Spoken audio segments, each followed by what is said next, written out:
अस्सलाम वालेकुम। आज क्रिस्टल लेटिस का टॉपिक पढ़ते हैं और कुछ आगे भी टॉपिक्स है। चैप्टर सॉलिड से प्रॉपर्टीज ऑफ क्रिस्टलाइन सॉलिड्स, ये भी आज आपको पढ़ाएंगे और साथ साथ लेटिस एनर्जी का भी इसमें शामिल है। तो चलिए सबसे पहले आते हैं क्रिस्टल लेटिस की तरफ। हमने ये जिक्र किया था कि हमारे पास जो क्रिस्टलाइन सॉलिड्स होते हैं, उन क्रिस्टलाइन सॉलिड्स को अगर हम उठा लेते हैं, एक क्रिस्टल अगर हम उठा लेते हैं, तो वहां पर हमने क्या डिस्कस किया था कि एक क्रिस्टलाइन सॉलिड के अंदर एटम्स हों या आयंस हों या मॉलिक्यूल्स हों, वो एक खास तरतीब से अरेंज हुए होते हैं। तो मैं आपको इस तरह बताता हूं कि यहाँ पर सपोज यहाँ पर एक एटम है या आयन है या मॉलिक्यूल है, यहाँ पर है, यहाँ पर है। थोड़ा सा खोल खोल के ओपन करके मैं लिख रहा हूँ, ठीक है। यहाँ पर है, यहाँ पर है, यहाँ पर है, इस तरह से। ये हर एक गोल दायरा, ये एक पोजीशन है। क्या चीज है? ये एक पोजीशन है, जगह है। इस पोजीशन पे क्या आ सकता है? इस पोजीशन पे कोई एटम आ सकता है, आयन आ सकता है, मॉलिक्यूल आ सकता है। हाँ, कुछ भी हो सकता है, एटम आयन मॉलिक्यूल हो सकता है।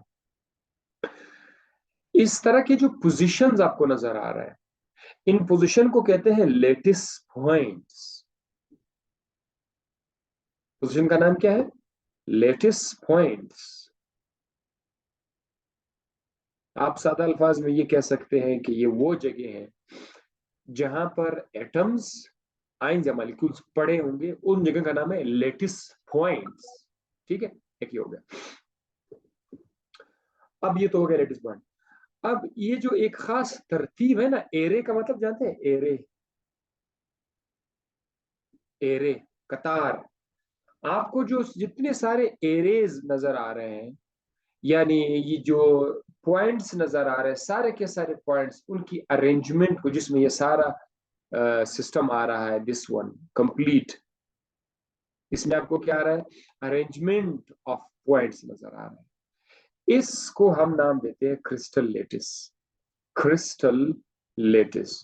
तो जो डायग्राम आप देख रहे हैं, आपके सामने जो डायग्राम है, जिसमें एटम्स, आयंस, मॉलिक्यूल्स एक तरतीब से पड़े हुए हैं, इसको हम, पूरे स्ट्रक्चर को हम क्या नाम देंगे? पूरे स्ट्रक्चर का नाम देते हैं हम लोग, ये पूरा स्ट्रक्चर हमारे पास क्या है? ये एक क्रिस्टल, क्रिस्टल लैटिस है। ये हमारे पास LATTIC, ये क्रिस्टल लैटिस है।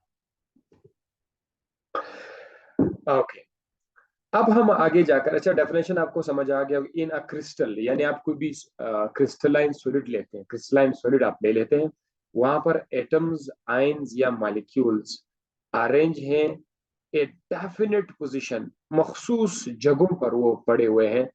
इन जगहों का नाम क्या रखा गया? These positions are called lattice points. आप ये कह सकते हैं कि लेटिस पॉइंट्स जो है एटम का जगह है, मॉलिक्यूल्स का जगह है, जिधर एटम्स या मॉलिक्यूल्स अरेंज होंगे। अब इन सब की जो अरेंजमेंट है, उनको हम मजमूई तौर पर क्या नाम दें? क्रिस्टल लैटिस का नाम दें। राइट। अब इसी लेटिस से बाद में आपको एक लेक्चर मिल जाएगा, लेटिस एनर्जी। ये आपको बाद में हम बताएंगे, वो इसी के साथ रिलेटेड है। ये लेटिस एक एक क्रिस्टल है। आप यूं समझ लीजिए कि ये एक पत्थर है, यूं समझ लीजिए, पत्थर तो नहीं, ठीक है। तो इसको तोड़ने के लिए आपको एनर्जी चाहिए, बनाने के लिए आपको, इसको बनाने के लिए एनर्जी रिलीज हो जाती है, तोड़ने के लिए एनर्जी देनी पड़ती है। सो उस वक्त जो एनर्जी होगी, that will be called as lattice energy. वो हम लोग तफसील से आगे भी पढ़ेंगे। वैसे भी आप लोगों को थर्मोकेमिस्ट्री में ये मैं बता चुका हूँ बहरहाल। यूनिट सेल अब क्या चीज है? अच्छा, यूनिट सेल के लिए मैं एक बार फिर से वही क्रिस्टल लेटिस आपके सामने लिखना चाहता हूं दोबारा से। अब इसके ऊपर, इसके अंदर मैं फिर से पॉइंट्स लिखना चाहूंगा।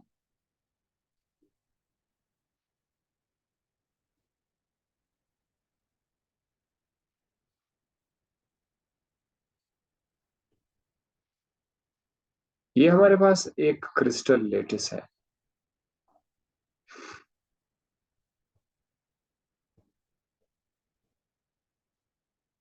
ठीक है।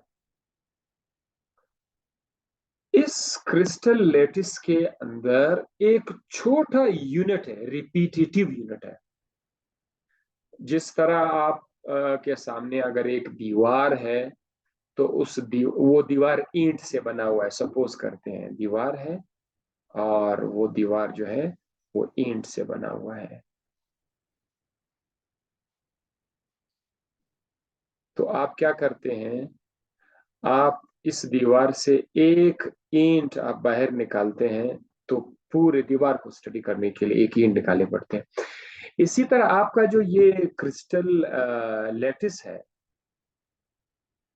ये जो आपके पास क्रिस्टल लेटिस है,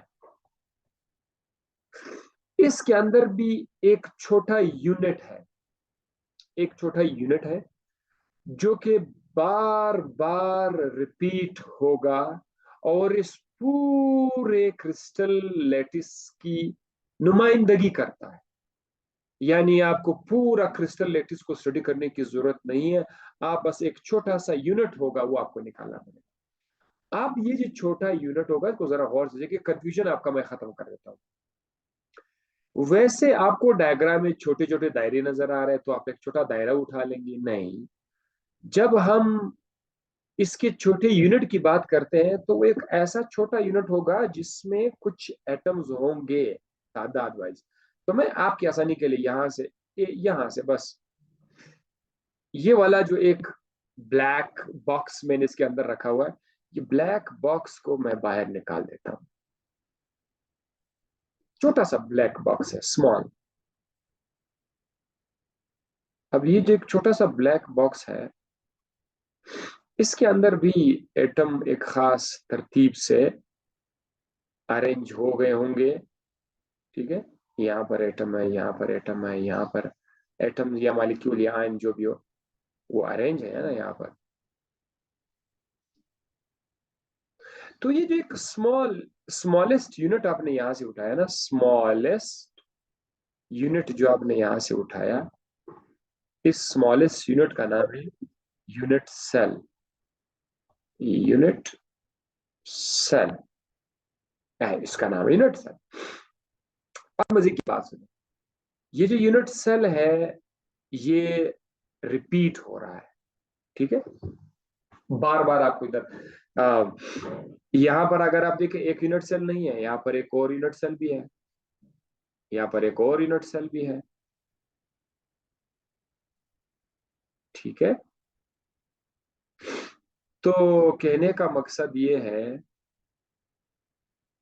कि ये जो पूरा का पूरा एक क्रिस्टल लेटिस है,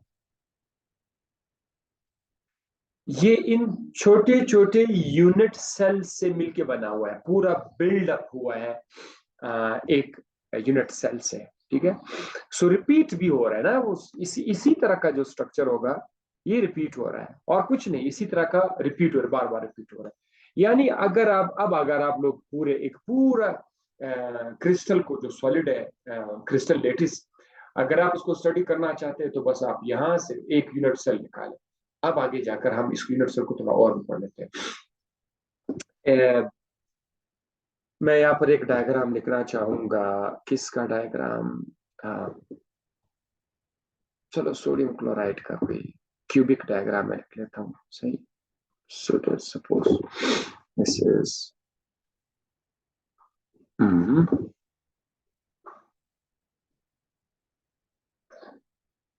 I okay.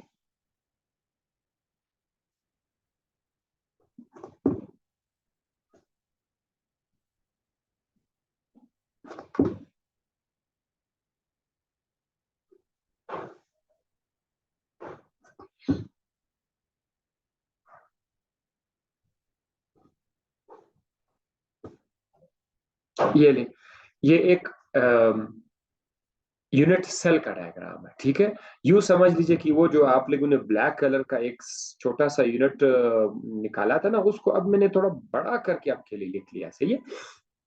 तो यहाँ पर क्या है, यहाँ पर एटम्स। अब मेरे को ईच कॉर्नर अगर आप इस पे देखें ना, मैं उधर आपके लिए, आपके आसानी के लिए, मतलब यहाँ पर एक एटम में यहाँ पे लिख रहा हूँ, यहाँ पर एटम है, यहाँ पर एटम है, यहाँ पर एटम है, और एटम तो मुख्तलिफ जगहों पर है, लेकिन जस्ट आपके आसानी के लिए कि भाई ये पॉइंट्स है, एटम्स अरेंज हुए हैं यहाँ पर, ठीक है।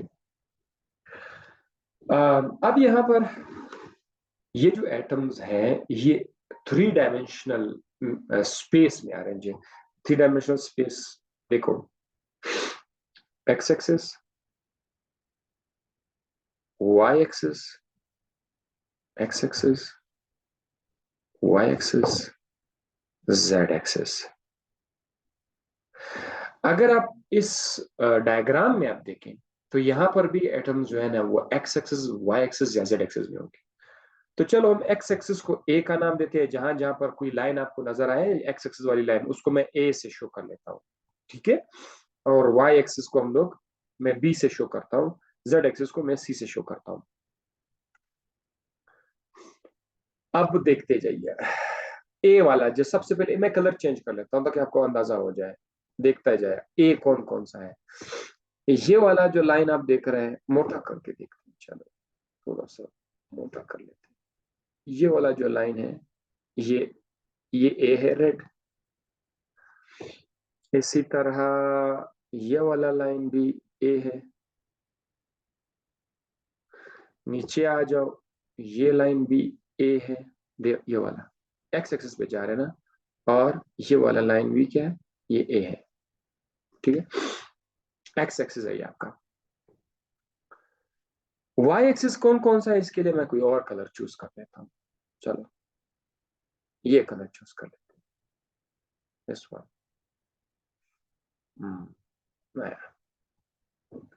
वाई एक्सिस में फिर आपको ये वाली जो लाइनें नजर आ रही है, दिस वन, ठीक है, ये ऊपर की तरफ वाई एक्सिस ये, और ये, और दिस वन,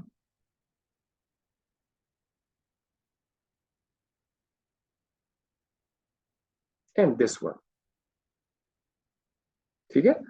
तो ये अब परपेंडिकुलर लाइनें हैं, ठीक है, ये वाई एक्सिस है। अब जेड एक्सिस जो जो लाइनें बच गई हैं वो आपका जेड एक्सिस है। तो इसके लिए हम वही ओरिजिनल कलर ले लेते हैं। तो यहां पर हम क्या ले सकते हैं, दिस वन, ये वाला, yeah? This is your z axis, and this one is your z axis, huh? This one is your z axis, this one is your z axis। तो चार चार चार, चार लाइनें, चार लाइनें, चार लाइनें, ए बी सी, ठीक है। बहरहाल जब आप, ये मैंने आपको इस सर्विस के लिए बताया ताकि आपके माइंड में ये चीज बैठ जाइए कि जो सॉलिड होते हैं ना, क्रिस्टलाइन सॉलिड्स, उसके अंदर एटम्स थ्री डायमेंशनल स्पेस में अरेंज है, एक्स एक्सिस में, वाई एक्सिस में, जेड एक्सिस में। अब जब जब थ्री डायमेंशनल स्पेस आया तो फिर एंगल की बात जरूर आएगी, यानी इसके अंदर एक्स एक्सिस और वाई एक्सिस के बीच एंगल होगा, हाँ, इसी तरह यहाँ पर भी कोई एंगल होगा। सो जब एक यूनिट सेल आप लोग निकाल लेते हैं, उस यूनिट सेल के अंदर हमें दो चीजें नजर आएंगी, लेंथ, लाइनों की लंबाई, और एंगल हमें नजर आएगा, ठीक है। इन लंबाई और एंगल को देखकर हमने मुख्तलिफ किस्म के क्रिस्टलाइन सॉलिड को के शक्ल को नाम दिया हुआ है। पिछले लेक्चर में मैं बोलता था क्यूबिक, स्टूडेंट आ रहा मुझे कि यार ये क्यूबिक क्या बला है, टेट्रागोनल क्या बला है, ऑर्थोरोम्बिक, मोनोक्लिक वगैरह वगैरह। तो मैं आपको बस ये बताना चाहता था कि वो जो मुश्किल मुश्किल नाम थे वो दरअसल इन यूनिट सेल के अंदर जो लेंथ है, लाइनों का लंबाई है और एंगल है, उसकी बुनियाद पर नाम दिया जाता है। जैसे मिसाल के तौर पर कभी आप लोगों ने क्यूबिक शेप का नाम सुना होगा, बहुत मशहूर ये है क्यूबिक शेप। क्यूबिक शेप में एक का जो लेंथ है ना वो बी के बराबर है और सी के बराबर है, सारी लाइनें एक एक दूसरे के इक्वल है। तो जैसे कि आपके सामने जो डायग्राम है, ये क्यूबिक स्ट्रक्चर में ए बी के बराबर है और बी लाइनें सारे सी के बराबर है। मेरे चूंकि हाथ से डायग्राम लिखा तो मे भी कहीं पर लाइन छोटा बड़ा नजर आए, बट इन रियलिटी ये सारी लाइनें एक दूसरे के साथ इक्वल है। और एंगल सब का जो एंगल है, अल्फा बीटा गामा, हमने इसको नाम दिया हुआ है ना, 3 लाइनें हैं ना अल्फा बीटा, जैसे यहाँ पर है, इसको मैंने अल्फा का नाम दिया हुआ है, इसको बीटा का नाम दिया, इसको गामा का नाम दिया हुआ है। तो यहाँ पर भी आप अल्फा बीटा गामा 3 एंगल्स हैं, ये सब के सब 90 के बराबर है। अब पूरी दुनिया में अगर आपको कोई क्रिस्टल मिल जाए और वो जो क्रिस्टल है उसमें लेंस बराबर हो, एक दूसरे के सारे लेंस बराबर हो और वहां पर एंगल जो है वो सब के सब 90 के बराबर हो, तो ये जो ऐसा शक्ल होगा, ऐसे शक्ल का नाम क्यूबिक होगा। अब जैसे उसके बाद टेट्रागोनल है। टेट्रागोनल में की शेप है वो क्या है? टेट्रागोनल में ए बी के इक्वल तो है लेकिन सी के इक्वल नहीं है। लेंथ ए बी के तो, ओह माय गॉड क्या किया मैंने, लेंथ ए इक्वल है बी के, दोनों बराबर है, लेकिन इन दोनों का लेंथ जो है वो फिर सी के इक्वल नहीं है, तो इधर ऐसे निशान ऐसे कांटा लगाएंगे, इट्स नॉट इक्वल टू सी। अच्छा, इसके अलावा इधर फिर एंगल फिर वापस सारे वही है, अल्फा का एंगल बीटा के बराबर है, बीटा का एंगल वो गामा के बराबर है, और ये सब के सब 90 डिग्री का है, तो बिल्कुल क्यूबिक की तरह है, बट एक लेंथ वो इक्वल नहीं। तो अब कितना थोड़ा सा फर्क आया, इसका शेप चेंज होगा, टेट्रागोनल हो गया, टेट्रागोनल। इसी तरह ऑर्थोरोम्बिक में, ऑर्थोरोम्बिक में हम क्या करते हैं, इसमें कोई भी एक्सिस इक्वल नहीं है, ना तो ए बी के बराबर है, यानी छोटा होगा बड़ा होगा जो भी है, बी छोटा या बड़ा होगा सी से, कोई इक्वल नहीं होगा। अलबत्ता एंगल्स जो है वो सारे के सारे 90 के हैं। अल्फा का एंगल बीटा के बराबर होगा, बीटा का गामा के बराबर होगा, और गामा जो है वो 90 का के इक्वल होगा, यानी सबका एंगल जो है वो 90 का होगा। तो इसी तरह इस तरह की क्रिस्टल का नाम ऑर्थोरोम्बिक रखा जाएगा। मोनोक्लिनिक कल आपने पढ़ा था सल्फर के साथ, मोनोक्लिनिक सल्फर।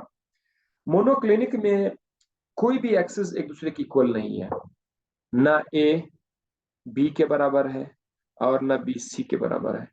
अच्छा, यहां पर फिर क्या है कि एंगल अल्फा और गामा 90 के बराबर तो है, अल्फा गामा के बराबर है यानी ये 90 डिग्री है, लेकिन जो बीटा है उसका एंगल जो है वो 90 के बराबर नहीं है। तो इधर ऐसे निशान लगाएंगे, इज नॉट इक्वल टू 90, बस ये दो ऑप्शन है, एंगल 90 के बराबर है या नहीं है, सिर्फ ये लेंथ एक दूसरे के इक्वल है या नहीं है। तो इसी तरह से हमारे पास टोटल 7 सिस्टम आते हैं।